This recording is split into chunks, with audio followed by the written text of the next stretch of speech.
'అఖండ 2' so, ఈ cinema చూసిన తర్వాత ప్రతి ఒక్క ఫ్యాన్ కూడా చాలా హ్యాపీగా, గర్వంగా కాళ్ళదగ్గరేసుకుంటున్నారు. ఎందుకంటే ఇట్లాంటి ఒక సినిమా బాలయ్య బాబు గారి నుంచి ఇంతకు ముందు చూడలేదు. ఇక మీదట కూడా చూస్తామో లేదో అనే ఒక డౌట్‌తోని ఉన్నారు. సో, మరి సినిమా చూసిన తర్వాత వాళ్ళు చెప్తున్నటువంటి ఆ పబ్లిక్ టాక్ కావచ్చు, రివ్యూస్ కావచ్చు ఏ విధంగా అనిపిస్తున్నాయి? సో ఖచ్చితంగా 'అఖండ 2' వెయిట్ చేసిన ఫ్యాన్స్ అందరికి కూడా ఫుల్ మీల్స్ పెట్టారు సినిమాతో. ఇక బాలయ్య బాబు గారు నట విశ్వరూపం అని చెప్పొచ్చు, తమన్ గారు తాండవం ఆడేశారని చెప్పొచ్చు మ్యూజిక్తో. అంటే థియేటర్లో కొన్ని పాయింట్స్ ఉంటాయి, 5, 6, 10 దాకా ఉంటాయి, 10, 12 దాకా డెసిబెల్స్ ఏవో. సో 5 పెడుతుంటేనే స్పీకర్లు పగిలిపోయే రేంజ్లో సౌండ్ వస్తుంది అంటున్నారు. అది పెద్ద పెద్ద మల్టీప్లెక్స్ వాళ్ళే కంప్లైంట్ ఇస్తున్నారు అనమాట, 5కే అంత వస్తుంది ఏంటి అని చెప్పి. అంటే తమన్ గారు మిక్సింగ్ ఆ గ్రాండ్ క్వాలిటీలో ఉంటుంది అనమాట. ఆయన కూడా డాల్బీలో పెట్టుకుని చూసుకుంటారు, మంచి హై పిచ్లో ఇస్తారు అనమాట సౌండ్ని.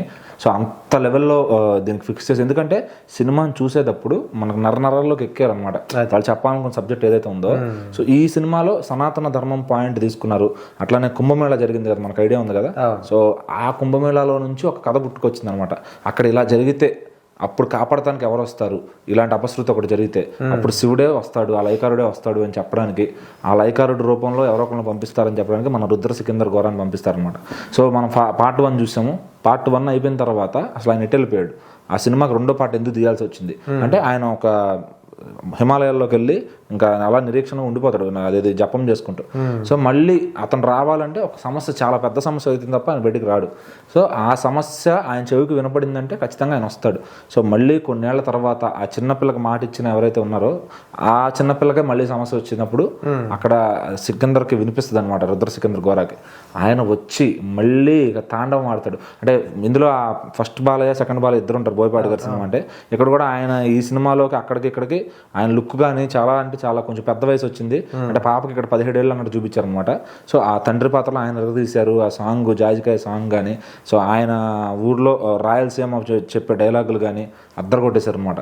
ఇంకా అక్కడ నుంచి ఆ పాపకి సమస్య వచ్చినప్పుడు మళ్ళీ బాబాయ్ వస్తాడు అన్న ఇది, ఆ ఎలివేషన్, ఆ ఇంటర్వెల్ బయటకు వచ్చినప్పటికే టికెట్లు 2000, 3000 పెట్టి కొనుక్కున్న అభిమానులకి చాలరా ఇంకా వెళ్ళిపోవచ్చురా, ఈ మనకి ఇంకా ఫుల్ భోజనం చేస్తామని ఒక ఫీల్ తెప్పించారు.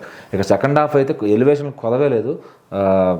ఫ్లాష్ బ్యాక్ ఫైట్ కానీ, హనుమంతుడు ఎలివేషన్ ఫైట్ కానీ, అక్కడ వచ్చే హెలికాప్టర్ ఎలివేషన్లు కానీ, గన్నుతో సోలాన్ కూడా ఫైట్ మాస్టర్లు ఎట్లా వాడారంటే బాలయ్య గారికి, ఇక మళ్ళీ సోలాన్ ఇంకా ఏ డైరెక్టర్ కూడా మళ్ళీ త్రిశూలాన్ని అంత బాగా చూపించలేరేమో, అంత ఎలివేషన్లు చేయలేరేమో. అలా ఇలా పట్టుకుని తిప్పుతుంటే మనం వెళ్ళి కొడుతున్నాం అన్న ఫీలింగ్ ఉంటుంది అన్నమాట. అది బోయపాటి గారు అది మనకి చూసే ఆడియన్స్ కల్పిస్తారు. వాహ్ అంటే ఎప్పుడు చూసినా సర్ప్రైజింగ్గా ఉంటుంది అనమాట ఆయన బోయపాటి గారు తీసే విధానం. సో ఇంకా కమర్షియల్ డైరెక్టర్స్ అందరూ తీస్తారు ఫైట్లు అనేవి, బట్ బోయపాటి గారు తీస్తే అదొక విజనరీగా ఉంటుంది, ఒక కొత్త టెంప్లెట్లో ఉంటుంది అనమాట. ఎవడో చేయండి, మరి ఆయన ఎక్కడి నుంచి పట్టుకొస్తారు, ఆయన ఎట్లా ఊహిస్తారు, మరి ఆయన ఎలా అంత ఇదిగా దాన్ని అసెంబుల్ చేస్తారు అనేది చాలా ఆయన డైరెక్షన్ హ్యాట్స్ ఆఫ్ అనమాట. సో ఇంకా బాలయ్య బాబు గారు ఇంకా పర్ఫార్మెన్స్ గురించి ఏం చెప్తాం, డైలాగుల గురించి ఏం చెప్తాం, అసలు ఇంకా ఆయన తప్ప ఈ పాత్ర ఎవరు చేయలేరు. ఇండియన్ హీరోల్లో పెద్ద పెద్ద దిగ్గజాలు ఉండొచ్చు, కానీ ఈ పాత్రని ఆయన తప్ప ఇంకెవ్వరు మరెవ్వరూ పండించలేరు. ఆయన వయసు అంతా 65 ఏళ్ళు, ఎలా నటించాడు.